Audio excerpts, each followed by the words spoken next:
All right, let's stay with the US election, but I want to take a wider lens now at the international implications of the second Trump presidency. Joining me now, foreign editor at The Australian, Greg Sheridan. Well, Greg, I want to start with the Middle East. He was very strong, obviously, on Israel last time. We had the Abraham Accords. We also had the movement of the embassy to Jerusalem, hugely symbolic. How do you see things playing out now that he's on his way back into the White House on the 20th of January? Well, Peter, great to be with you. I think the Middle East was the area of the greatest success in Trump's first term. As you say, the Abraham Accords were historic peace agreements with Israel and a number of its Arab and North African neighbours. And Israel's support was very strong, which made it secure and confident. But the other big missing ingredient was Trump was very tough on Iran. Now, Biden spent 4 years trying to seduce Iran and released the sanctions on it, which gave it billions and billions and billions, tens of billions of dollars more revenue than it otherwise would have had, which it spent on armaments for Hamas and Hezbollah and the Houthis and its other proxies in the region. So you can say, really, Biden's failure of deterrence was everywhere, with Russia, with China, with Iran. And the attacks on Israel, you know, I think were not morally the fault of Biden, but were a consequence of Iran being empowered. Now, Trump is going to be very tough on Iran, very strong in his support of Israel. I don't think he'll help Israel bomb Iran's nuclear assets. I don't think he'll send Americans to help them, but he might empower Israel to do it itself.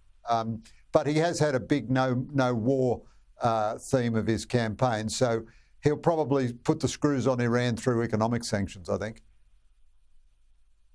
What about Ukraine? Because he's talked about brokering a peace deal there. I guess my concern is that he tries to force the Ukrainians into some sort of capitulation with the Russians. I hope I'm wrong. How do you see that one working out? Well, it is very hard to predict Trump. Now, I thought Trump was a better alternative to Harris. I wrote that, although I have grave historic misgivings about Trump. But America will be stronger under Trump than it would have been under Harris, by miles, I think, by miles. Some of the things he said about Ukraine are a real worry. However, when he's in office, he's typically very pragmatic. The shape of the deal that he wants for Ukraine is the deal that, frankly, behind closed doors, every single foreign policy professional of the world is talking about. Russia gets to keep the territory it's conquered. That's terrible, but you know, you just cannot imagine Ukraine driving Russia out of Crimea. And in exchange, Ukraine gets security guarantees. Now, Trump would be against Ukraine joining NATO, but I think the only kind of security guarantee that really means that the Russians won't just start invading Ukraine again in 5 or 7 years' time is Ukrainian membership of NATO.